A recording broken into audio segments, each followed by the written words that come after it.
Di hari pertama peresmian perusahaan keluarga yang baru aku bangun. Tiba-tiba suamiku langsung mengambil alih perusahaan itu, dan memecatku di depan semua tamu. Kamu dipecat, kemasi semua barang-barangmu. Satpam akan mengantarmu keluar. Aku syok, tapi dengan tenang. Aku meletakkan kartu tamu di atas meja dan menjawab. Baiklah, sampaikan ke semua staf bahwa Dewan Direksi akan rapat dalam 2 jam. Dan 2 jam kemudian, suamiku histeris memohon ampun di kakiku. Karena, sebelum ceritanya dimulai, silahkan tulis di kolom komentar dari daerah mana saja teman-teman yang menonton cerita ini. Jangan lupa like dan subscribe agar channel ini bisa semakin berkembang dan bisa mempersembahkan cerita yang lebih menarik lagi. Suasana di dalam aula besar gedung pertemuan itu terasa begitu megah dan penuh dengan kegembiraan. Hari ini adalah hari yang sangat bersejarah bagi Ibu Nafisa. Setelah bertahun-tahun bekerja keras, memeras keringat, dan mengorbankan waktu tidurnya, akhirnya perusahaan yang ia rintis dari nol resmi berdiri tegak. Nusantara Group bukan lagi sekadar mimpi di atas kertas, melainkan sebuah entitas bisnis nyata yang siap bersaing di kancah nasional. Ibu Nafisa berdiri di samping panggung, menatap ratusan tamu undangan yang hadir. Ada senyum kepuasan yang terukir di wajahnya yang teduh. Hijab yang ia kenakan tertiup angin pendingin ruangan, namun ia tetap berdiri tegak dengan penuh wibawa. Di sampingnya berdiri Vano, suaminya, yang tampak gagah dengan setelan jas mahalnya. Vano tersenyum kepada para tamu, menyalami satu persatu relasi bisnis yang datang memberikan ucapan selamat. Bagi orang luar, mereka tampak seperti pasangan sempurna. Seorang istri yang cerdas dan visioner, didampingi oleh suami yang setia mendukung. Namun, Ibu Nafisa tidak menyadari bahwa senyum di wajah Vano menyimpan sebuah rencana busuk yang sudah disusun rapi. Acara peresmian dimulai dengan lancar. Pembawa acara membuka kegiatan dengan semangat, diikuti oleh tepuk tangan meriah dari para hadirin. Ibu Nafisa merasa jantungnya berdebar kencang karena bahagia. Ia teringat masa-masa sulit saat ia harus berjualan kecil-kecilan untuk mengumpulkan modal, sementara Vano saat itu masih sering mengeluh karena hidup mereka pas-pasan. Namun Ibu Nafisa tidak pernah menyerah. Ia terus berusaha hingga akhirnya mendapatkan kepercayaan investor dan bisa membangun semua ini. Saat tiba waktunya untuk pidato utama, pembawa acara memanggil nama Vano naik ke atas panggung sebagai direktur operasional untuk memberikan sepatah dua patah kata sebelum Ibu Nafisa yang akan memberikan pidato puncak sebagai CEO. Vano melangkah naik dengan percaya diri. Ia mengambil mikrofon dan menatap seluruh ruangan dengan tatapan yang sulit diartikan. Ibu Nafisa bertepuk tangan dari bawah panggung, menatap suaminya dengan bangga. Ia mengira Vano akan mengucapkan terima kasih kepada para staf dan merayakan kesuksesan bersama. Namun, suasana berubah mencekam dalam hitungan detik. Vano memulai pidatonya bukan dengan ucapan syukur, melainkan dengan nada suara yang meninggi dan penuh arogansi. Ia berkata bahwa perusahaan ini membutuhkan kepemimpinan yang kuat dan laki-laki adalah pemimpin yang sejati. Awalnya, para tamu mengira itu hanya lelucon pembuka yang buruk, tetapi wajah Vano sama sekali tidak menyeratkan candaan. Tiba-tiba, Vano mengeluarkan sebuah map dokumen dari balik podium. Ia mengangkat dokumen itu tinggi-tinggi dan mengumumkan bahwa per hari ini, terjadi restrukturisasi besar-besaran dalam kepemilikan saham dan manajemen perusahaan. Ia mengklaim bahwa dirinya sekarang memegang kendali penuh atas perusahaan berdasarkan dokumen yang ia pegang. Ibu Nafisa terkejut. Ia melangkah maju sedikit, mengira Vano sedang salah bicara atau sedang membuat kejutan yang aneh. Tetapi tatapan Vano yang tajam langsung mengarah padanya, menusuk tajam seolah Ibu Nafisa adalah musuh bebuyutan, bukan istri yang selama ini menghidupinya. Di hadapan ratusan tamu penting, investor, dan karyawan, Vano menunjuk lurus ke arah wajah Ibu Nafisa.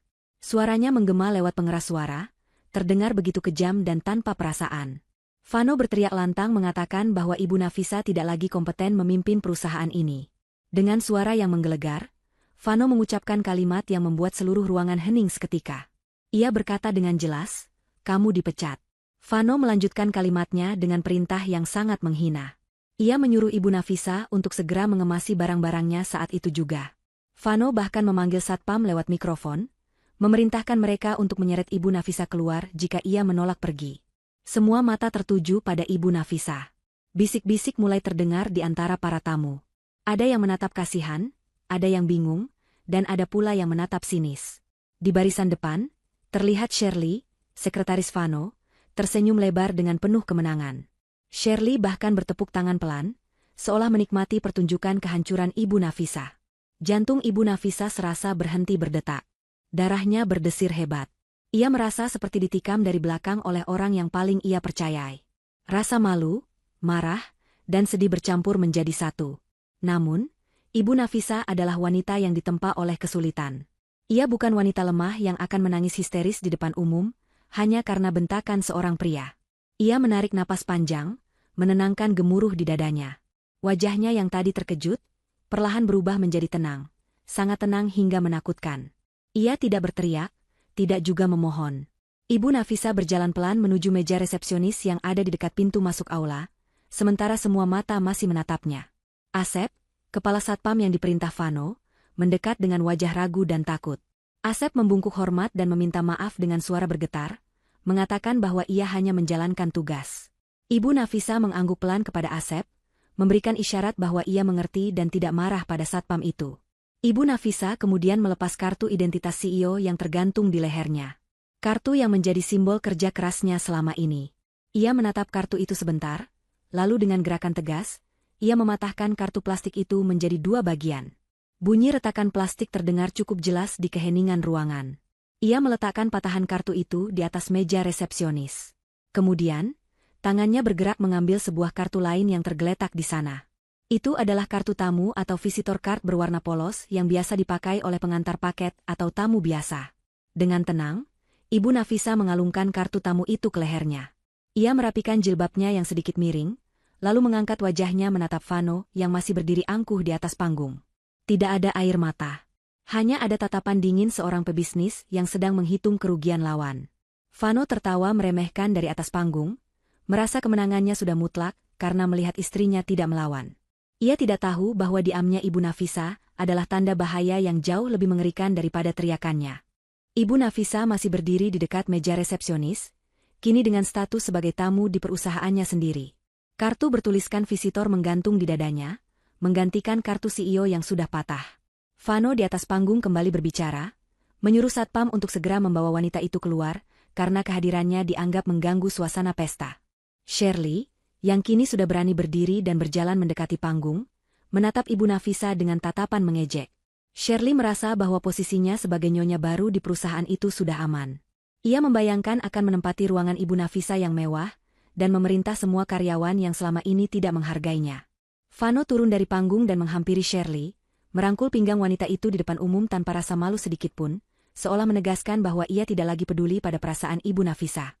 Namun, sebelum Asep sempat memegang lengan Ibu Nafisa untuk menuntunnya keluar, Ibu Nafisa melakukan sesuatu yang tidak diduga oleh siapapun. Ia tidak langsung berbalik pergi. Ia justru menatap sekretaris utama perusahaan yang berdiri mematung di dekat pintu dengan wajah pucat. Dengan suara yang tenang namun tegas, volume suaranya cukup keras untuk didengar oleh orang-orang di sekitarnya, Ibu Nafisa memberikan instruksi.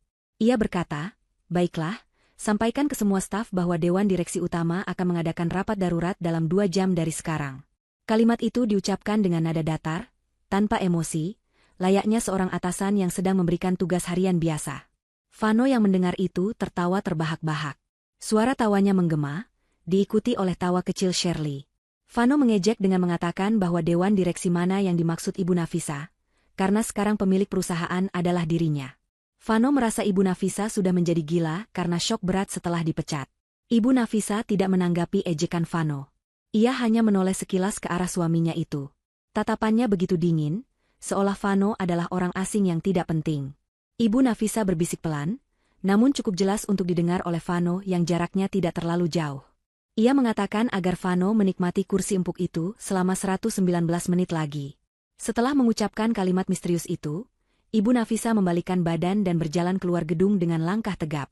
Asep dan beberapa satpam lain mengikutinya dari belakang, bukan untuk mengusir, melainkan secara naluriah mereka mengawal Ibu Nafisa layaknya seorang ratu yang sedang berjalan. Bagi para satpam dan karyawan lama, Ibu Nafisa tetaplah pemimpin mereka yang sesungguhnya, apapun yang dikatakan Vano di atas panggung tadi.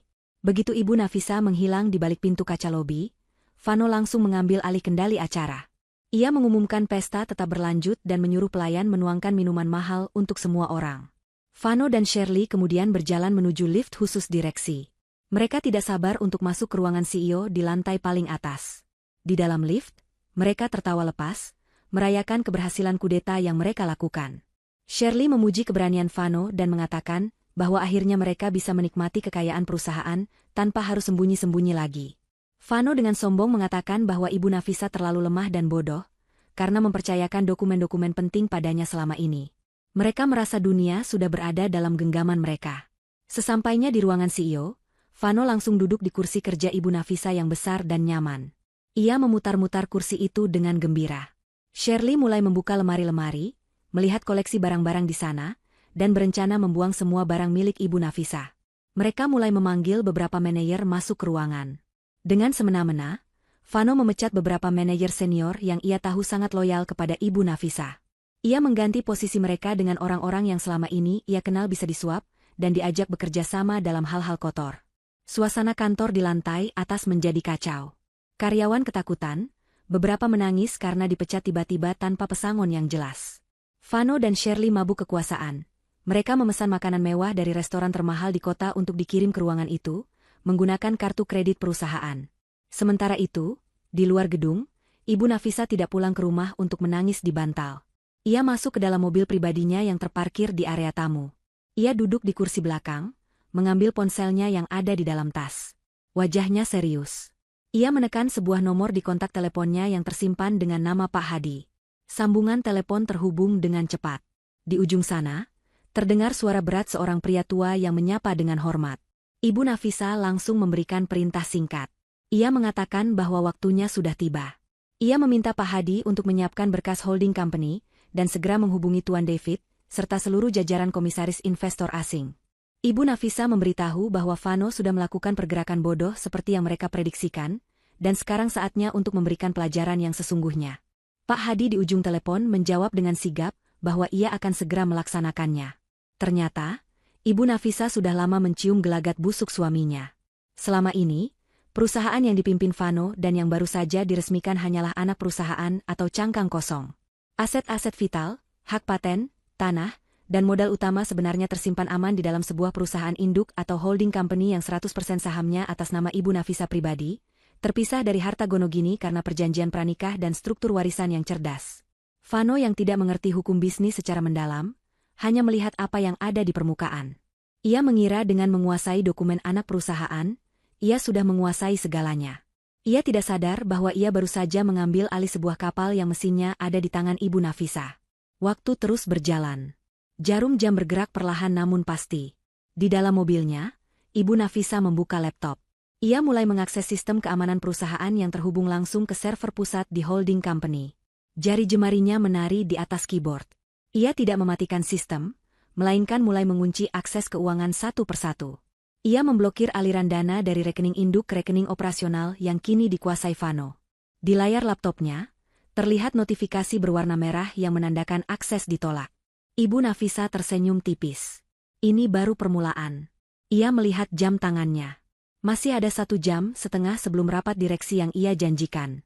Ia ingin membiarkan Vano dan Shirley terbang setinggi-tingginya terlebih dahulu, agar nanti saat mereka jatuh, rasa sakitnya akan benar-benar menghancurkan tulang-tulang kesombongan mereka. Di dalam gedung, Vano mulai merasa ada yang aneh. Saat ia mencoba mentransfer uang perusahaan ke rekening pribadinya untuk bonus, keberhasilan, transaksi itu gagal. Ia mencoba lagi, namun hasilnya tetap sama. Ia berpikir mungkin ada gangguan jaringan, karena banyak orang yang menggunakan internet di acara peresmian. Ia tidak ambil pusing dan kembali bersulang dengan Shirley.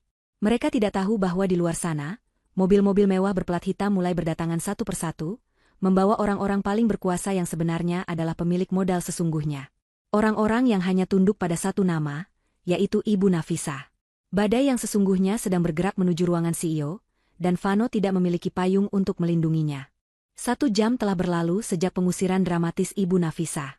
Di lantai eksekutif gedung Nusantara Group, pesta pribadi Vano dan Shirley masih berlangsung. Botol-botol minuman mahal yang diambil dari brankas pribadi Ibu Nafisa berserakan di atas meja mahoni besar. Shirley duduk di ujung meja, kakinya diangkat ke atas, sambil sibuk memotret dirinya sendiri di ruangan mewah itu untuk dipamerkan di media sosial. Ia sudah membayangkan ribuan like dan komentar pujian yang akan membanjiri akunnya. Vano, sementara itu, sedang duduk bersandar di kursi CEO, merasa seperti raja dunia. Ia memanggil staf HRD baru yang ia tunjuk sembarangan tadi, memerintahkan untuk memecat siapa saja yang terlihat tidak senang dengan kepemimpinannya. Suasana di lantai itu penuh dengan kepanikan yang diredam. Para karyawan bekerja dalam ketakutan, menundukkan kepala setiap kali Vano atau Shirley lewat, takut menjadi target pemecatan berikutnya. Namun, kegembiraan semu itu mulai terusik. Masalah pertama muncul dari hal sepele. Shirley mencoba memesan tiket pesawat kelas 1 ke Eropa untuk liburan mereka berdua, menggunakan kartu kredit korporat yang baru saja diambil Vano dari laci meja. Transaksi ditolak. Shirley menggerutu, mengira mesin edisinya rusak atau ada kesalahan sistem. Vano dengan santai menyuruhnya mencoba kartu lain. Ada 3 kartu kredit platinum perusahaan di sana. Shirley mencoba kartu kedua, ditolak lagi. Kartu ketiga, hasilnya sama, Dutchlinet. Wajah Shirley mulai masam, ia menuduh bank sedang mengalami gangguan. Vano mencoba menenangkan dengan mengatakan bahwa mereka punya akses langsung ke rekening perusahaan, jadi tiket pesawat adalah masalah kecil yang bisa diurus nanti oleh sekretaris. Masalah yang lebih serius datang tak lama kemudian. Telepon di meja Vano berdering. Itu adalah sambungan langsung dari divisi keuangan. Manajer keuangan yang baru, dengan suara panik, melaporkan bahwa mereka tidak bisa memproses pembayaran catering untuk acara peresmian hari ini. Vendor catering menuntut pembayaran di muka karena jumlah pesanan yang sangat besar, tetapi setiap kali bagian keuangan mencoba melakukan transfer, sistem menolak otorisasi. Vano mulai kesal. Ia membentak manajer itu, mengatakan bahwa ia adalah pemilik baru dan memerintahkan bank untuk segera membuka akses. Vano tidak menyadari bahwa bank tidak memblokir akses karena kesalahan teknis, melainkan karena token otorisasi digital telah diubah secara jarak jauh. Belum selesai Vano memarahi manajer keuangan, telepon lain berdering. Kali ini nadanya jauh lebih mendesak. Layar telepon menunjukkan panggilan internasional. Vano mengangkatnya dengan gaya sok akrab, mengira itu ucapan selamat dari mitra luar negeri. Namun, suara di seberang sana terdengar dingin dan tajam. Itu adalah Tuan David, perwakilan investor terbesar dari Singapura. Tanpa basa-basi, Tuan David tidak memberikan selamat, melainkan sebuah ancaman. Ia berkata dengan aksen Inggris yang kental, bahwa mereka baru saja menerima notifikasi perubahan manajemen yang tidak sah. Tuan David membentak Vano, mengatakan bahwa konsorsium investor akan menarik seluruh dana investasi sebesar 1 triliun rupiah jika CEO yang asli, Ibu Nafisa, tidak dikembalikan ke posisinya dalam waktu 1 jam. Vano mencoba berkelit, mengatakan bahwa Ibu Nafisa sedang sakit dan ia yang menggantikan, tetapi Tuan David langsung memutus sambungan telepon dengan kasar. Klik. Suara sambungan terputus itu membuat telinga Vano berdengung. Keringat dingin mulai menetes di pelipisnya. Kepanikan mulai merayap di wajah Vano. Ancaman penarikan dana 1 triliun rupiah bukan main-main. Jika itu terjadi, perusahaan akan bangkrut dalam hitungan hari. Vano segera memanggil tim legal perusahaan. Ia berteriak memanggil Pak Hadi, kepala divisi legal yang selama ini ia anggap sebagai orang tua yang lamban dan mudah diatur. Pak Hadi masuk ke ruangan dengan langkah tenang, membawa setumpuk berkas tebal. Wajahnya datar, tidak terlihat takut atau panik seperti karyawan lainnya. Vano langsung membentak Pak Hadi, menuntut penjelasan mengapa investor marah dan mengapa akses keuangan terkunci. Ia juga memerintahkan Pak Hadi untuk segera membuat surat hukum yang menyatakan bahwa tindakan investor menarik dana adalah ilegal. Pak Hadi meletakkan berkasnya di meja. Dengan suara yang sangat tenang, ia mulai menjelaskan fakta yang selama ini tidak diketahui Vano. Pak Hadi membuka sebuah dokumen dan menunjukkannya pada Vano. Dokumen itu adalah akta pendirian perusahaan. Pak Hadi menjelaskan bahwa perusahaan yang baru saja Vano ambil alih, yaitu PT Nusantara Operasional, hanyalah sebuah anak perusahaan. Fungsinya hanya untuk menjalankan operasional harian dan menanggung beban gaji serta utang usaha. Vano melotot, tidak mengerti. Pak Hadi melanjutkan penjelasannya dengan sabar namun mematikan. Ia berkata bahwa semua aset berharga, mulai dari gedung ini, tanah pabrik, hak paten produk, hingga dana modal utama, dimiliki oleh entitas lain yang bernama Nusantara Holding. Vano terdiam, otaknya berusaha memproses informasi itu. Pak Hadi kemudian membuka halaman terakhir dokumen yang memperlihatkan struktur kepemilikan saham. Di sana tertulis jelas bahwa Nusantara Holding dimiliki 100% oleh Ibu Nafisa.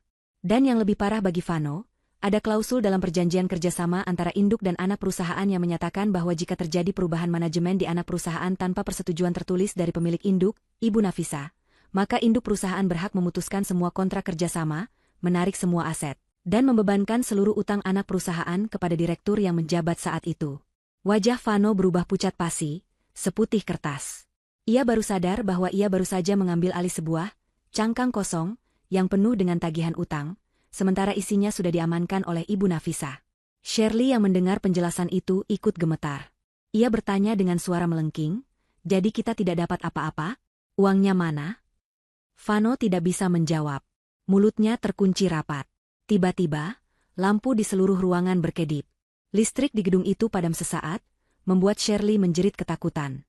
Beberapa detik kemudian, listrik menyala kembali, tetapi ada yang berbeda. Semua layar monitor komputer di ruangan itu, termasuk layar besar untuk presentasi di dinding, menyala serentak. Gambar wallpaper perusahaan yang tadinya berlogo, Nusantara Group, kini berubah.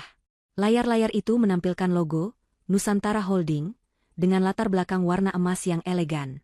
Di tengah layar, muncul foto profil jajaran direksi holding company. Wajah Ibu Nafisa terpampang besar di sana sebagai komisaris utama sekaligus pemilik tunggal, dengan senyum yang berwibawa. Di bawah fotonya, tertulis status, System Locked by Owner. Vano mencoba menekan tombol keyboard komputernya, tetapi tidak ada respon. Mouse tidak bergerak. Semua sistem digital di gedung itu telah diambil alih dari jarak jauh. Gedung pintar ini sekarang tidak lagi mematuhi perintah Vano. AC di ruangan itu tiba-tiba mati, membuat suhu ruangan mulai terasa panas dan pengap, seolah gedung itu sendiri sedang menolak kehadiran mereka. Vano terduduk lemas di kursinya, menyadari bahwa ia telah masuk ke dalam perangkap yang ia gali sendiri. 2 jam telah berlalu tepat seperti yang dijanjikan Ibu Nafisa. Gedung pencakar langit Nusantara Group yang tadinya riuh oleh pesta peresmian kini diselimuti ketegangan yang mencekam. Di lantai dasar, suasana berubah drastis. Jika tadi lobi dipenuhi oleh karangan bunga dan tamu-tamu pesta yang santai, kini area tersebut dipenuhi oleh pria-pria berbadan tegap dengan setelan jas hitam rapi dan earpiece di telinga. Mereka adalah tim keamanan khusus dari konsorsium investor internasional. Mobil-mobil mewah berpelat hitam dengan bendera kecil negara asing mulai berdatangan dan berhenti tepat di depan pintu masuk utama. Bukan sembarang mobil. Ini adalah deretan Rolls-Royce dan Mercedes-Maybach yang membawa para pemegang modal raksasa, orang-orang yang bisa mengguncang ekonomi sebuah negara hanya dengan tanda tangan mereka. Para resepsionis yang bertugas menata pemandangan itu dengan mulut ternganga. Mereka belum pernah melihat jajaran orang penting sebanyak ini berkumpul di satu tempat. Bahkan saat peresmian tadi pagi. Dari salah satu mobil, turun Tuan David, investor utama dari Singapura yang wajahnya merah pada menahan amarah. Di belakangnya, turun perwakilan dari Jepang, Tuan Tanaka, yang terkenal sangat disiplin dan tidak mentolerir kesalahan sekecil apapun. Mereka tidak datang untuk berpesta. Wajah-wajah mereka keras, langkah mereka cepat dan tegas. Tidak ada senyum, tidak ada ramah tamah. Mereka langsung menuju lift khusus VIP yang aksesnya sudah dibuka otomatis oleh sistem gedung yang dikendalikan Ibu Nafisa. Satpam Asep yang berjaga di depan lift membungkuk hormat sedalam-dalamnya, keringat dingin mengucur di dahinya, menyadari bahwa badai besar benar-benar telah tiba. Di lantai atas, Vano masih terduduk lemas di ruangan CEO yang kini terasa panas karena pendingin ruangan dimatikan oleh sistem pusat. Ia mencoba melonggarkan dasinya yang terasa mencekik. Shirley mondar-mandir dengan gelisah, terus mengomel tentang betapa tidak adilnya situasi ini, namun Vano sudah tidak mendengarkannya lagi. Pikirannya buntu. Tiba-tiba, pintu ruangan CEO terbuka lebar dengan kasar. 2 orang petugas keamanan investor masuk tanpa mengetuk. Dengan suara dingin dan tanpa basa-basi, mereka memerintahkan Vano untuk segera menuju ruang rapat utama di lantai yang sama. Vano mencoba menolak, mengatakan bahwa dia adalah pemilik perusahaan dan tidak bisa diperintah, tetapi petugas keamanan itu tidak peduli. Salah satu dari mereka mencengkeram lengan Vano dengan kuat, memaksanya berdiri. Vano meringis kesakitan. Egonya hancur seketika saat ia digiring paksa seperti seorang penjahat keluar dari ruangannya sendiri. Shirley mencoba memprotes, tetapi tatapan tajam dari petugas keamanan membuatnya ciut dan diam 1000 bahasa. Ia pun ikut digiring di belakang Vano. Mereka dibawa masuk ke dalam ruang rapat utama, sebuah ruangan luas dengan meja oval panjang dari kayu eboni yang mengkilap. Ruangan itu dingin, kontras dengan ruangan CEO yang panas tadi. Di sekeliling meja, kursi-kursi kulit sudah terisi penuh oleh para investor dan dewan komisaris yang baru saja tiba. Tatapan mereka menusuk tajam ke arah Vano saat ia didorong masuk. Tidak ada satupun kursi kosong yang tersisa untuk Vano duduk, kecuali sebuah kursi kecil tanpa sandaran lengan yang diletakkan di sudut ruangan, jauh dari meja utama. Ini adalah penghinaan yang disengaja. Vano berdiri mematung, bingung harus berbuat apa. Ia menatap wajah-wajah di depannya, mencari sedikit simpati, tetapi yang ia temukan hanyalah kebencian dan rasa jijik. Tuan David memukul meja dengan kepalan tangannya, membuat Vano terlonjak kaget. "Duduk," bentak Tuan David. Vano buru-buru duduk di kursi kecil itu, lututnya gemetar hebat. Suasana hening sejenak, namun ketegangannya begitu pekat hingga bisa dipotong dengan pisau. Semua mata tertuju pada kursi utama di ujung meja, satu-satunya kursi yang masih kosong. Kursi direktur utama. Pintu ruang rapat kembali terbuka perlahan. Kali ini tidak ada paksaan. Langkah kaki yang tenang dan berirama terdengar memasuki ruangan. Semua investor, termasuk Tuan David dan Tuan Tanaka yang terkenal angkuh, serentak berdiri dari kursi mereka sebagai tanda penghormatan. Vano menoleh dan matanya terbelalak. Masuklah Ibu Nafisa. Ia sudah tidak lagi mengenakan pakaian pesta yang tadi pagi ia pakai. Kini, ia mengenakan setelan blazer bisnis berwarna navy gelap yang dipadu dengan hijab sutra berwarna abu-abu perak. Penampilannya begitu elegan, berkelas, dan memancarkan aura kekuasaan yang absolut. Tidak ada jejak wanita yang diusir tadi pagi. Ia berjalan tegak, tatapannya lurus ke depan, melewati Vano tanpa menoleh sedikitpun seolah suaminya itu tidak ada. Ibu Nafisa sampai di ujung meja. Ia meletakkan sebuah map tipis di atas meja, lalu menatap satu persatu wajah investor yang hadir. Ia mengangguk sopan, mempersilakan mereka duduk kembali. Gerakannya begitu halus namun penuh komando. Setelah semua orang duduk, barulah Ibu Nafisa duduk di kursi kebesarannya. Ia memutar kursi itu sedikit menghadap ke arah Vano yang duduk terpojok. Senyum tipis tersungging di bibirnya, senyum yang tidak sampai ke mata. Selamat datang di rapat Dewan Direksi yang sesungguhnya, ucap Ibu Nafisa dengan suara lembut namun menggema di seluruh ruangan yang senyap itu. Sesuai janji saya 2 jam yang lalu, kita akan membahas masa depan perusahaan dan nasib para penumpang gelap yang mencoba membajak kapal ini. Vano menelan ludah dengan susah payah, menyadari bahwa pengadilan atas dirinya baru saja dimulai, dan hakimnya adalah wanita yang baru saja ia hianati. Ibu Nafisa membuka map tipis yang ia bawa. Tidak ada tumpukan kertas yang berantakan, hanya beberapa lembar dokumen penting dan sebuah flash disk kecil. Ia menancapkan flash disk itu ke slot yang ada di meja konferensi. Layar proyektor raksasa di belakangnya menyala, menampilkan data-data keuangan yang rumit namun disajikan dengan grafik yang mudah dipahami. Judul presentasi itu tertulis besar, Audit Investigasi Internal, Penggelapan Dana, Manipulasi Aset. Vano membelalakan matanya membaca judul itu. Jantungnya berpacu semakin cepat. Ia tahu ia pernah mengambil sedikit uang perusahaan untuk keperluan pribadi, tapi ia tidak menyangka akan ada audit sedetail ini. Ibu Nafisa mulai berbicara. Ia tidak menggunakan nada tinggi atau emosional. Ia berbicara dengan tenang, memaparkan fakta demi fakta layaknya seorang dosen yang sedang mengajar. Bapak-bapak sekalian, Ibu Nafisa memulai, selama 6 bulan terakhir, saya mencurigai adanya kebocoran anggaran di divisi operasional. Awalnya saya mengira itu hanya inefisiensi biasa. Namun, setelah tim audit forensik saya bekerja diam-diam, kami menemukan pola yang menarik. Ibu Nafisa menekan tombol remote. Layar berubah menampilkan deretan transaksi mencurigakan. Ada aliran dana besar ke perusahaan fiktif bernama CV Maju Bersama. Ibu Nafisa menjelaskan bahwa perusahaan itu terdaftar atas nama sepupu jauh Shirley.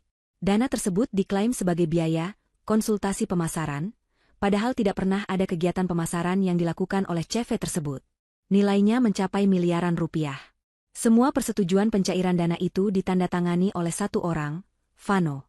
Vano mencoba membela diri. Ia berdiri dengan gemetar, itu fitnah. Itu strategi bisnis rahasia. Saya berhak mengelola anggaran operasional. Teriakannya terdengar sumbang di ruangan yang hening itu. Tuan Tanaka menatapnya dengan jijik dan berkata dalam bahasa Inggris yang fasih. Strategi bisnis? Membeli tas mewah dan jam tangan untuk sekretarismu kau sebut strategi bisnis. Tuan Tanaka melemparkan tumpukan foto ke atas meja. Foto-foto itu memperlihatkan Vano dan Shirley sedang berbelanja barang mewah di butik-butik high-end luar negeri, pada tanggal yang sama dengan pencairan dana tersebut. Vano terbungkam.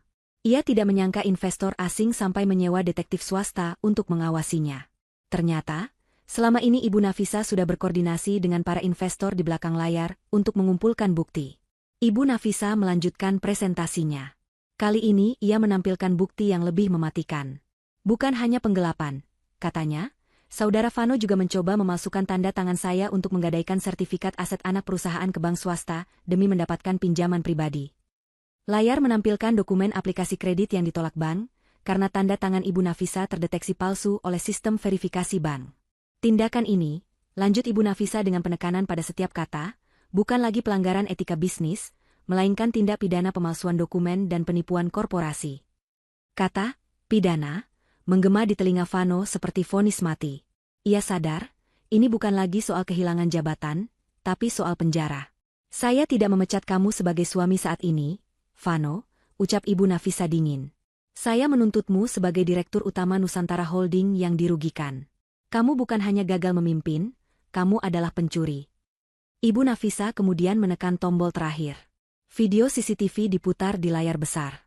Itu adalah rekaman kejadian 2 jam yang lalu, saat Vano dan Shirley menertawakan investor di telepon dan menyebut mereka, orang tua bodoh yang gampang dibohongi. Suara tawa Vano dan Shirley terdengar jelas di video itu. Wajah para investor di ruangan itu merah, pada menahan amarah yang meledak-ledak. Tuan David menggebrak meja dengan keras, hingga gelas air di depannya tumpah. Kurang ajar, teriaknya. Kamu pikir kami ini apa? Badut? Shirley yang duduk di belakang Vano mulai menangis histeris, menyadari bahwa mereka benar-benar sudah tamat. Ia mencoba menyalahkan Vano, berteriak bahwa ia hanya disuruh, tetapi tidak ada yang peduli. Ibu Nafisa menatap keributan itu dengan wajah datar. Ia sudah mencapai tujuannya, bukan hanya membuktikan kesalahan Vano, tetapi menghancurkan reputasi dan harga dirinya di depan orang-orang yang paling berpengaruh. Skakmat. Raja Hitam sudah terkepung dan tidak ada lagi petak untuk melarikan diri. Vano menatap Ibu Nafisa dengan pandangan memohon, namun mata istrinya itu kini sedingin es kutub utara. Tidak ada lagi cinta di sana, yang ada hanyalah perhitungan logis seorang pebisnis yang sedang membersihkan parasit dari perusahaannya. Vano merasa lututnya tidak lagi mampu menopang tubuhnya. Ia merosot dari kursi kecilnya, jatuh terduduk di lantai karpet yang tebal. Ia memandang berkeliling, mencari jalan keluar, tapi pintu ruangan dijaga ketat oleh petugas keamanan berbadan besar. Ia terjebak. Harta yang ia impikan lenyap, kekuasaan yang ia banggakan runtuh, dan wanita yang selama ini ia remehkan ternyata adalah raksasa yang baru saja bangun dari tidurnya. Ibu Nafisa menutup mapnya, menandakan presentasi selesai. Rapat ditutup, ucapnya singkat. Selanjutnya, biarkan hukum yang berbicara. Keheningan yang menyelimuti ruang rapat utama setelah Ibu Nafisa menutup mapnya bukanlah keheningan yang damai, melainkan keheningan yang mencekik, seolah oksigen di dalam ruangan itu tersedot habis oleh beban kesalahan yang ditanggung Vano. Para investor yang tadinya duduk tenang kini mulai berdiri satu persatu. Suara kursi yang didorong ke belakang terdengar kasar bergesekan dengan lantai, menciptakan irama ketegangan yang membuat bulu kuduk berdiri. Tuan David, investor dari Singapura yang sedari tadi menahan amarahnya, berjalan mendekati Vano yang masih terduduk lemas di lantai. Bayangan tubuh Tuan David yang tinggi besar menutupi cahaya lampu, membuat Vano merasa semakin kecil dan tak berdaya. Tanpa sedikitpun rasa belas kasihan, Tuan David menunjuk wajah Vano dan berkata dengan nada rendah yang penuh ancaman, menyatakan bahwa kerugian yang dialami konsorsium investor akibat ketololan manajemen Vano selama 6 bulan terakhir harus diganti sepenuhnya, atau Vano akan membusuk di penjara internasional karena pelanggaran kontrak investasi asing. Vano gemetar hebat.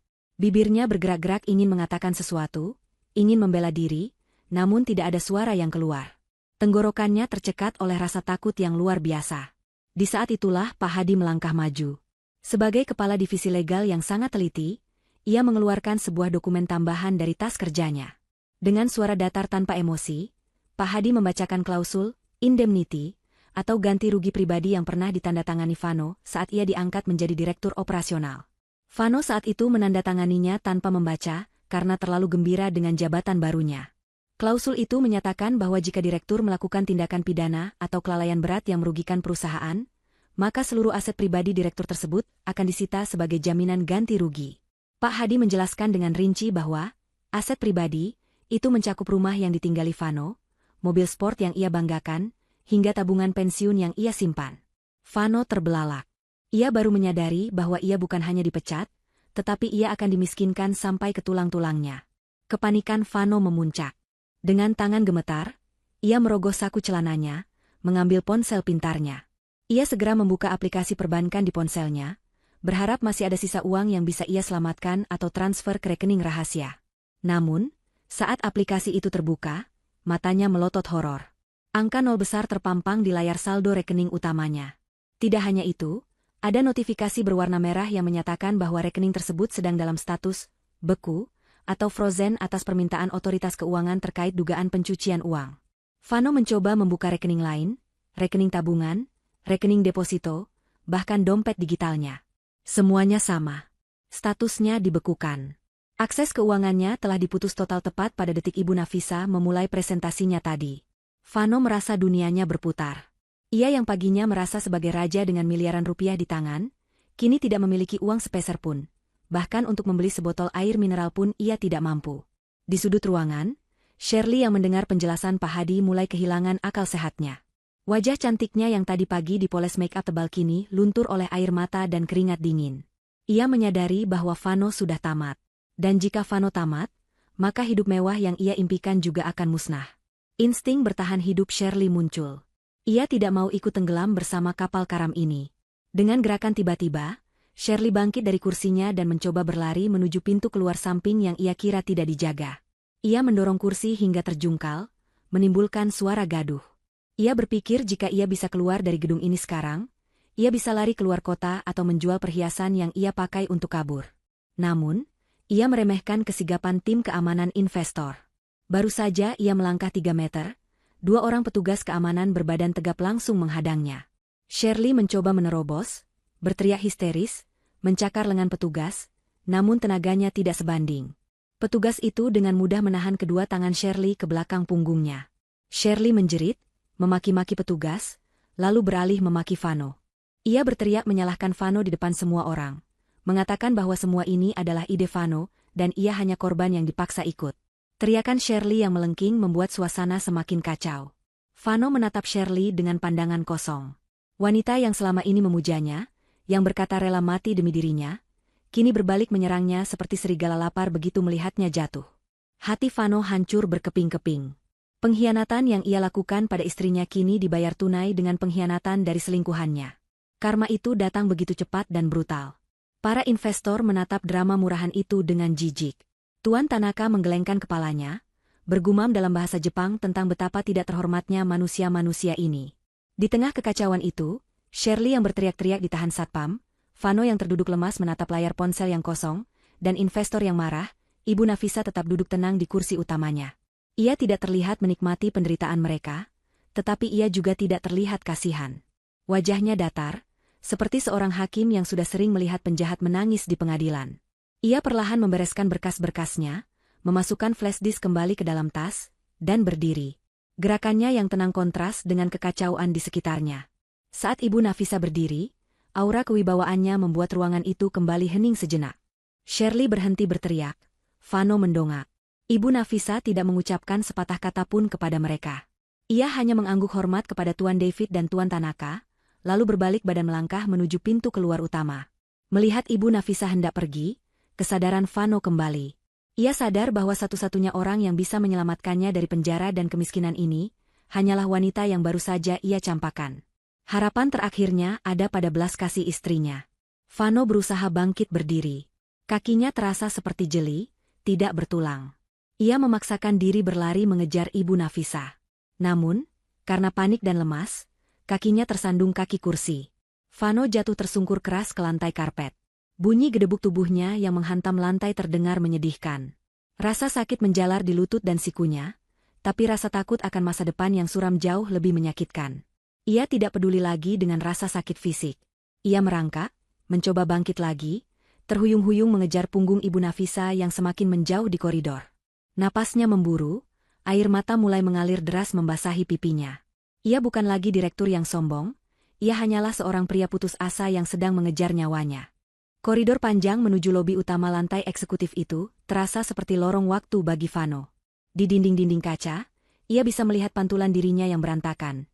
Dasi miring, rambut acak-acakan, wajah merah penuh air mata. Sangat jauh berbeda dengan bayangan Vano yang gagah di cermin pagi tadi.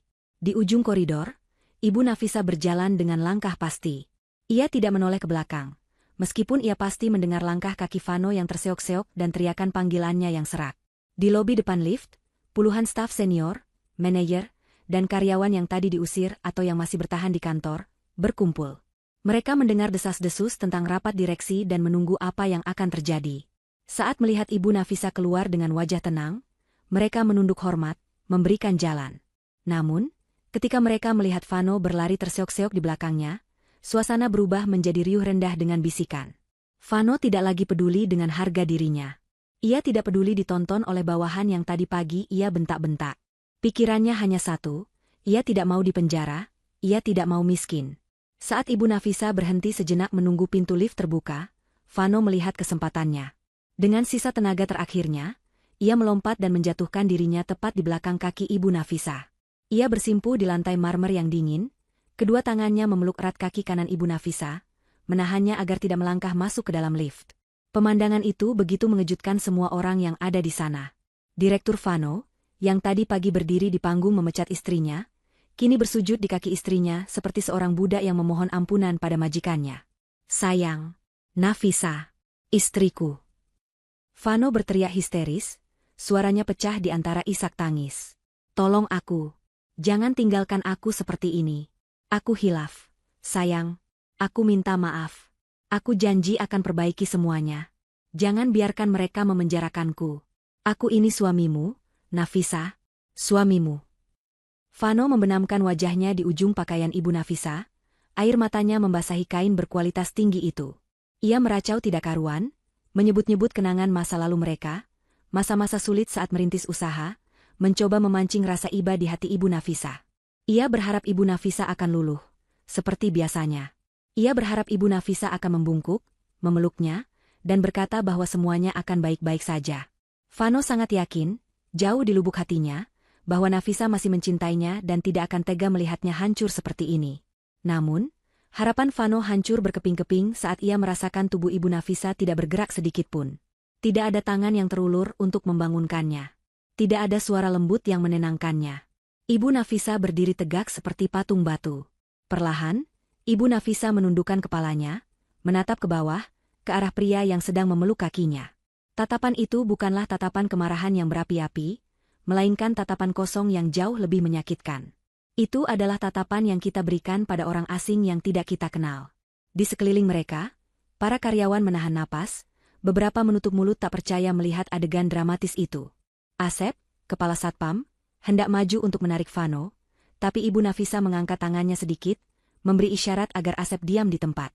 Ibu Nafisa ingin menyelesaikan ini sendiri. "Suami," ucap Ibu Nafisa pelan. Satu kata itu meluncur dari bibirnya dengan nada dingin yang menusuk tulang. Suara Ibu Nafisa tidak keras, tapi karena keheningan lobi yang luar biasa, semua orang bisa mendengarnya dengan jelas. Vano mendongak, matanya penuh harap. Ibu Nafisa melanjutkan kalimatnya, menatap lurus ke dalam mata Vano yang basah. "Suamiku sudah mati 2 jam yang lalu, Vano. Dia mati tepat saat dia berdiri di atas panggung itu, memegang mikrofon, dan mengusir istrinya sendiri seperti mengusir seekor anjing kudisan di depan ratusan orang." Vano menggeleng-gelengkan kepalanya panik. "Tidak, tidak, itu salah paham. Aku terbawa emosi. Aku cinta kamu, Nafisa." Ibu Nafisa tersenyum miring, senyum yang penuh dengan ironi. "Cinta? Kamu tidak mencintaiku, Vano. Kamu mencintai uangku. Kamu mencintai jabatanku. Kamu mencintai perasaan berkuasa saat orang lain menunduk padamu. Dan sekarang, setelah semua itu aku ambil kembali, kamu baru sadar bahwa kamu butuh aku."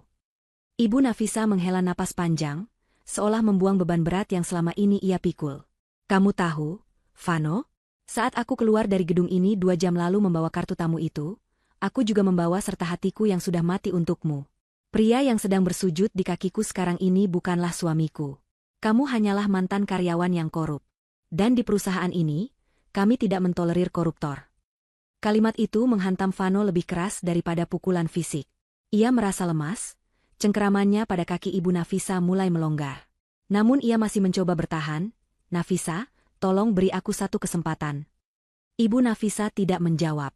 Dengan gerakan tegas namun anggun, ia menggerakkan kakinya, menghentakkan pelan tangan Vano agar terlepas dari pergelangan kakinya. Vano yang sudah tidak bertenaga akhirnya melepaskan pegangannya dan jatuh telungkup di lantai. Ibu Nafisa mundur selangkah. Ia menatap sepatu kerjanya yang baru saja dipeluk dan ditangisi oleh Vano. Kemudian, Ibu Nafisa melakukan sesuatu yang akan dikenang oleh seluruh karyawan yang melihatnya selamanya. Ia mengeluarkan selembar tisu dari dalam tasnya. Dengan tenang, ia membungkuk sedikit dan mengelap bagian sepatu yang tadi disentuh oleh Vano, seolah-olah ada kotoran menjijikan yang menempel di sana. Ia mengelapnya dengan gerakan perlahan, memastikan sepatunya kembali bersih mengkilap. Setelah selesai, ia menjatuhkan tisu kotor itu tepat di depan wajah Vano yang tergeletak di lantai. "Bawa sampah ini bersamamu saat kamu keluar," ucap Ibu Nafisa dingin. Pintu lift terbuka tepat pada waktunya. Ibu Nafisa melangkah masuk ke dalam lift, meninggalkan Vano yang meraung histeris di lantai lobi, disaksikan oleh puluhan pasang mata yang menatapnya dengan rasa iba bercampur jijik. Pintu lift tertutup perlahan, memisahkan dunia Ibu Nafisa yang kembali ke puncak kejayaan, dengan dunia Vano yang baru saja runtuh ke dasar neraka. Atmosfer di dalam ruang rapat utama lantai eksekutif itu, kini terasa seperti sebuah penjara kaca yang menyesakan bagi Shirley. Wanita yang beberapa jam lalu masih berjalan dengan dagu terangkat tinggi dan senyum penuh kemenangan itu, kini berdiri mematung di dekat meja konferensi yang panjang. Kedua tangannya masih dicengkeram kuat oleh petugas keamanan investor yang berbadan tegap, membatasi setiap gerakannya. Shirley mengedarkan pandangannya ke sekeliling ruangan, mencari celah, mencari harapan, atau setidaknya mencari wajah yang bersahabat. Namun, yang ia temukan hanyalah tembok-tembok dingin dari wajah para investor asing dan dewan komisaris. Tidak ada simpati di sana. Tatapan mereka menusuk tajam, penuh dengan penghakiman dan rasa jijik yang tidak ditutup-tutupi. Vano, pria yang selama ini menjadi sandaran ambisinya, kini tergeletak tidak berdaya di sudut ruangan setelah menyeret harga dirinya di lantai lobi. Pemandangan Vano yang hancur itu justru memicu gelombang kepanikan baru dalam diri Shirley. Ia menyadari bahwa benteng pertahanannya telah runtuh total. Tidak ada lagi direktur utama yang bisa melindunginya. Tidak ada lagi akses keuangan yang bisa ia gunakan untuk melarikan diri. Ia sendirian, terperangkap dalam jaring yang ia ikut rajut sendiri. Otak Shirley berputar cepat, dipacu oleh adrenalin ketakutan yang luar biasa. Ia menolak untuk berakhir seperti ini. Ia menolak untuk memakai baju tahanan dan membusuk di balik jeruji besi. Dalam kepanikannya, insting manipulatifnya kembali mengambil alih. Matanya tertuju pada sosok Pak Rusdi, salah satu komisaris senior yang duduk di ujung meja. Pak Rusdi adalah pria parubaya yang selama ini dikenal memiliki kelemahan terhadap wanita cantik.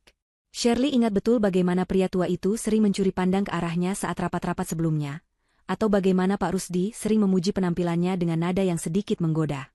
Ini adalah satu-satunya kartu as yang tersisa di tangannya. Dengan sisa-sisa kemampuan aktingnya, Shirley mulai mengubah ekspresi wajahnya. Ia membiarkan air matanya mengalir deras, membuat riasan wajahnya luntur dengan cara yang ia harap terlihat menyedihkan namun tetap menggugah hati. Ia merendahkan tubuhnya, membuat dirinya terlihat kecil dan rapuh. Shirley memohon kepada petugas keamanan dengan suara bergetar untuk diizinkan berbicara sebentar dengan Pak Rusdi. Petugas keamanan itu menoleh ke arah Tuan Tanaka meminta persetujuan. Tuan Tanaka, yang mungkin ingin melihat sejauh mana wanita ini akan mempermalukan dirinya sendiri, mengangguk pelan. Cengkeraman di lengan Shirley dilepaskan. Begitu terbebas, Shirley tidak membuang waktu. Ia setengah berlari dan menjatuhkan dirinya di samping kursi Pak Rusdi. Ia bersimpuh di lantai karpet, meletakkan kedua tangannya di lengan kursi pria tua itu, menatapnya dengan mata basah yang memelas. Shirley mulai meracau dengan suara mendayu-dayu. Ia mengatakan bahwa dirinya hanyalah korban dari manipulasi Vano. Ia bersumpah demi apapun bahwa ia tidak tahu menahu soal penggelapan dana itu. Ia mengklaim bahwa Vano memaksanya menandatangani dokumen-dokumen itu di bawah ancaman pemecatan. Shirley terus memohon agar Pak Rusdi mau membantunya berbicara kepada Ibu Nafisa, atau setidaknya meminjamkan sejumlah uang tunai agar ia bisa pulang ke kampung halamannya dan menghilang dari kota ini selamanya. Ia bahkan berbisik dengan nada yang menjijikan, menjanjikan kesetiaan dan pelayanan apapun sebagai balasan jika Pak Rusdi mau menyelamatkannya dari situasi mengerikan ini. Namun, harapan Shirley hancur seketika saat Pak Rusdi bereaksi.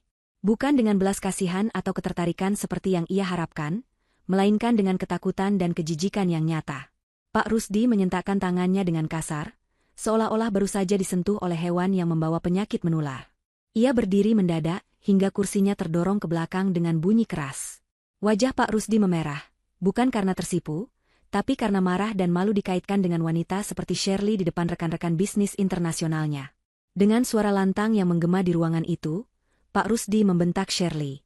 Ia memperingatkan Shirley untuk tidak berani menyentuhnya lagi. Pak Rusdi dengan tegas mengatakan bahwa semua orang di ruangan itu sudah melihat bukti-bukti audit forensik. Jejak digital Shirley terpampang jelas, mulai dari persetujuan transfer ilegal hingga pamer kemewahan di media sosial menggunakan uang curian.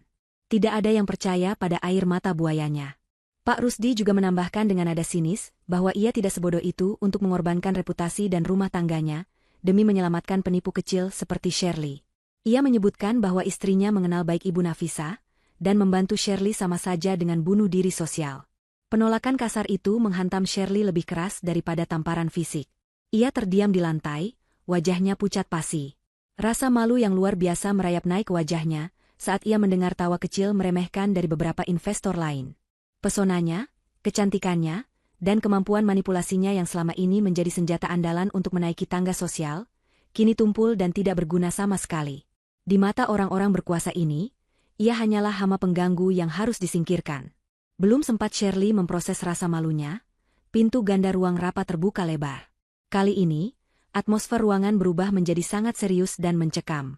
2 orang petugas kepolisian berseragam lengkap masuk dengan langkah tegap, didampingi oleh Pak Hadi yang membawa map berisi laporan resmi kepolisian. Suara langkah sepatu bot polisi di lantai karpet terdengar berat dan mengintimidasi.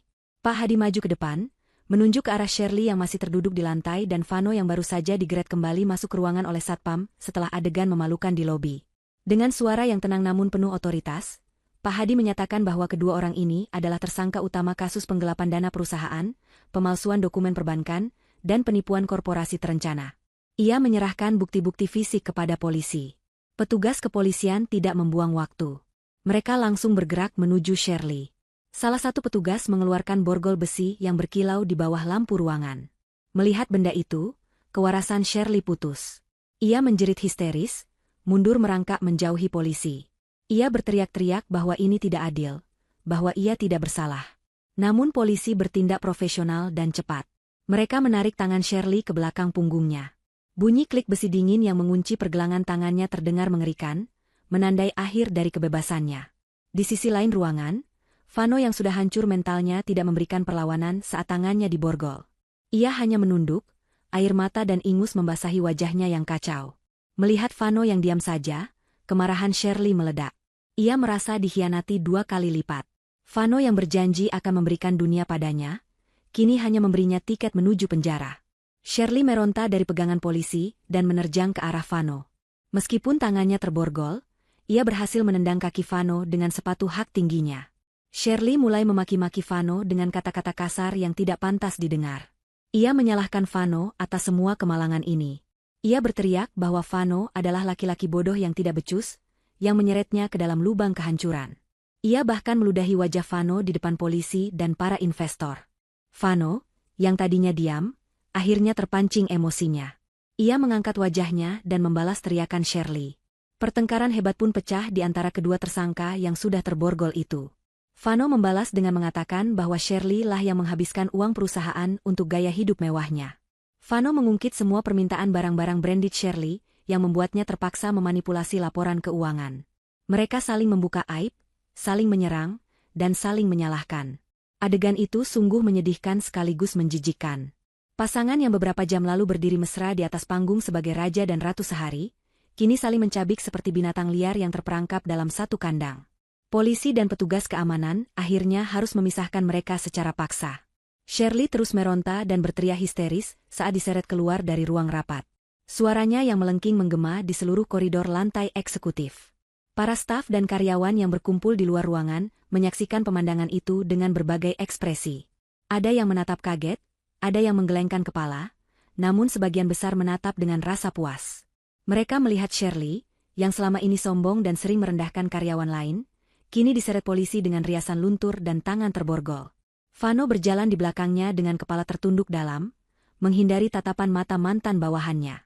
Ini adalah Walk of Shame atau parade rasa malu yang paling brutal. Setiap pasang mata yang menatap mereka adalah hukuman sosial yang menyakitkan. Shirley dan Vano digiring masuk ke dalam lift kargo, lift yang biasa digunakan untuk mengangkut sampah dan barang kotor, karena lift VIP sudah dikunci aksesnya untuk mereka.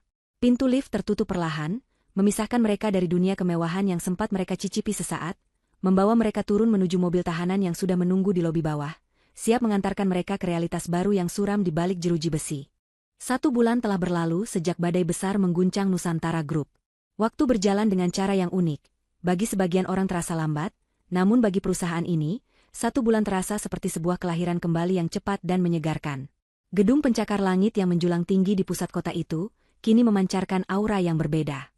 Jika dulu lorong-lorong kantor dipenuhi dengan ketegangan, bisik-bisik ketakutan, dan wajah-wajah tertekan akibat kepemimpinan yang toksik, kini udara di sana terasa jauh lebih ringan. Cahaya matahari yang menembus dinding kaca seolah bersinar lebih terang, menerangi ruang kerja yang kini dipenuhi oleh semangat kolaborasi yang sehat. Tidak ada lagi karyawan yang takut dipecat sembarangan hanya karena masalah sepele. Tidak ada lagi penjilat yang naik jabatan karena kedekatan pribadi. Di lobi utama, sebuah perubahan simbolis namun sangat bermakna telah terjadi. Foto besar Vano yang dulu dipajang dengan angku di dinding resepsionis, telah diturunkan dan dimusnahkan. Kini, dinding itu dihiasi oleh sebuah lukisan abstrak yang indah dengan moto perusahaan yang baru tertulis elegan di bawahnya, integritas adalah pondasi. Ibu Nafisa, meskipun memegang kendali penuh sebagai pemilik saham mayoritas, memilih untuk tidak memajang foto dirinya secara narsis. Ia lebih memilih menonjolkan nilai-nilai perusahaan. Pak Hadi, sosok setia yang berjasa besar dalam membongkar kebusukan manajemen lama, kini dipercaya menduduki kursi direktur operasional sementara. Di bawah tangan dingin dan telitinya, sistem manajemen perusahaan diperbaiki total. Celah-celah keuangan yang dulu dimanfaatkan Vano dan Shirley ditutup rapat dengan sistem audit berlapis yang transparan. Kepercayaan para investor asing pun pulih dengan cepat, bahkan nilai saham perusahaan merangkak naik lebih tinggi dibanding sebelum skandal terjadi. Sementara itu, di belahan dunia lain, ribuan kilometer dari hiruk-pikuk kantor pusat, Ibu Nafisa sedang duduk tenang di sebuah kafe outdoor kecil yang terletak di pinggir jalanan kota Paris. Musim gugur sedang memeluk kota itu. Pohon-pohon berbaris rapi di sepanjang jalan, menjatuhkan daun-daun berwarna keemasan dan kecoklatan yang menari-nari tertiup angin sejuk. Ibu Nafisa tidak mengenakan setelan blazer kaku, ataupun membawa tas kerja penuh dokumen. Ia tampil santai namun tetap elegan dengan balutan mantel panjang berbahan wol tebal yang menghangatkannya dari udara dingin. Jilbabnya tertiup angin pelan, membingkai wajahnya yang kini terlihat jauh lebih segar dan muda. Tidak ada gurat kelelahan atau tekanan di matanya. Hanya ada ketenangan yang mendalam. Jenis ketenangan yang hanya bisa didapatkan oleh seseorang yang telah berhasil melewati badai paling dahsyat dalam hidupnya. Di atas meja bundar kecil di hadapannya, tergeletak sebuah tablet elektronik yang menampilkan berita bisnis digital dari Indonesia. Sebuah artikel utama menarik perhatiannya. Judul berita itu tertulis besar dan mencolok, mantan direktur dan sekretaris Nusantara Group divonis 10 tahun penjara dan denda miliaran rupiah. Ibu Nafisa menyesap teh Earl Grey hangatnya perlahan, lalu kembali membaca isi berita tersebut dengan ekspresi datar, tanpa kebencian maupun rasa kasihan yang berlebihan. Artikel itu merinci jalannya persidangan yang berlangsung cepat namun brutal bagi kedua terdakwa. Vano dan Shirley tidak hanya kehilangan kebebasan fisik mereka. Hakim menjatuhkan vonis maksimal karena terbukti adanya niat jahat yang terencana dan kerugian besar yang ditimbulkan. Foto mereka di persidangan terpampang di layar tablet. Mereka mengenakan rompi tahanan berwarna oranye cerah, wajah mereka tampak kusut, tua, dan putus asa. Sangat kontras dengan penampilan glamor mereka sebulan yang lalu. Berita itu juga menyebutkan detail yang lebih menyedihkan tentang nasib mereka. Seluruh aset pribadi Vano, mulai dari rumah mewah, mobil sport, hingga tanah warisan orang tuanya, telah disita negara dan dilelang paksa untuk menutupi kerugian perusahaan. Namun, hasil lelang itu masih belum cukup, sehingga Vano harus menjalani masa hukuman tambahan sebagai pengganti denda. Ia bangkrut total, dimiskinkan sampai ke titik nol.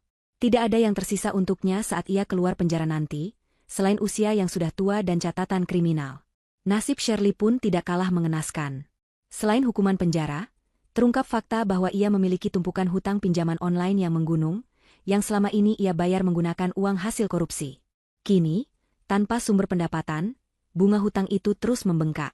Keluarganya di kampung halaman dikejar-kejar oleh penagih hutang setiap hari, membuat mereka malu dan mengucilkan Shirley. Wanita yang bermimpi hidup bak putri raja itu, kini harus menghadapi kenyataan pahit menjadi narapidana dengan masa depan yang suram. Karma tidak datang setengah-setengah, ia datang menuntaskan tugasnya dengan sempurna. Ibu Nafisa meletakkan cangkir tehnya. Ia menghela napas panjang, namun itu adalah helaan napas kelegaan.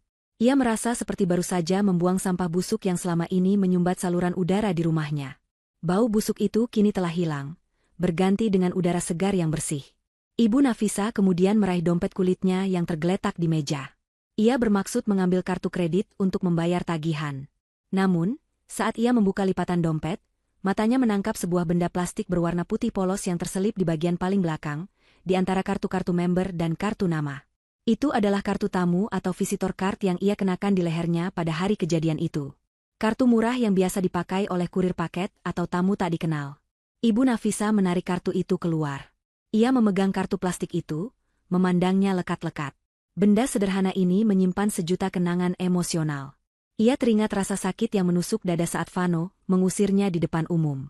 Ia teringat dinginnya kartu itu di kulit lehernya saat ia berjalan keluar gedung dengan kepala tegak.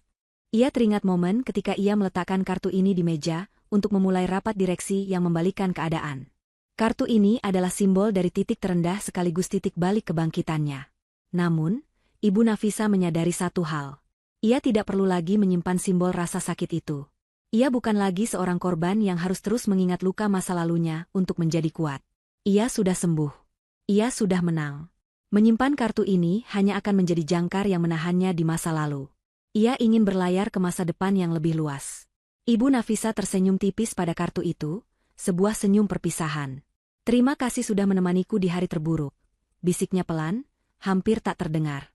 Ibu Nafisa kemudian berdiri dari kursinya.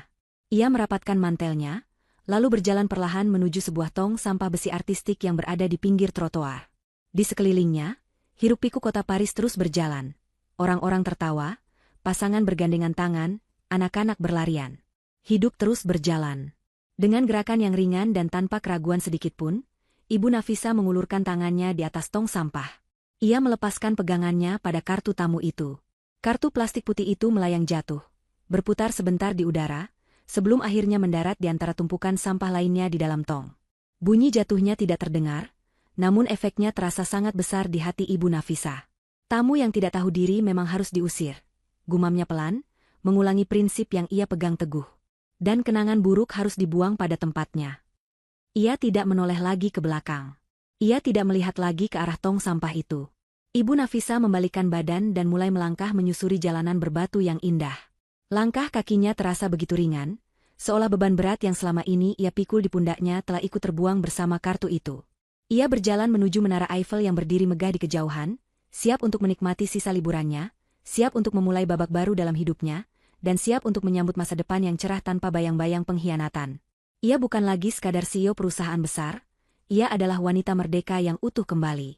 Layar imajinasi perlahan menggelap, menyisakan siluet punggung Ibu Nafisa yang semakin mengecil, berjalan menjauh dengan penuh percaya diri, menutup kisah ini dengan kepuasan yang sempurna.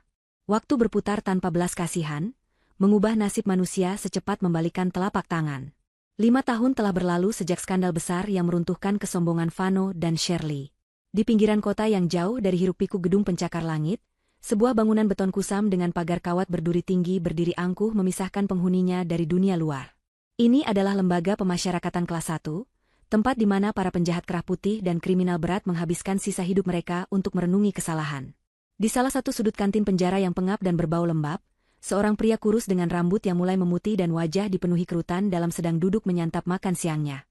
Nasi itu keras dan sayurnya hambar. Sangat jauh berbeda dengan hidangan steak impor atau wine mahal yang dulu menjadi menu sehari-harinya. Pria itu adalah Vano. Usianya belum mencapai 50 tahun, namun beban hidup dan penyesalan telah membuatnya tampak seperti kakek tua yang rapuh. Suasana kantin riuh oleh suara narapidana lain yang sedang bercanda kasar, namun Vano selalu memilih diam. Ia telah kehilangan semangat hidupnya sejak tahun pertama dikurung. Tiba-tiba, suara televisi tabung tua yang tergantung di pojok kantin menarik perhatian semua orang. Siaran berita siang sedang menayangkan liputan khusus tentang penganugerahan tokoh bisnis paling berpengaruh di Asia.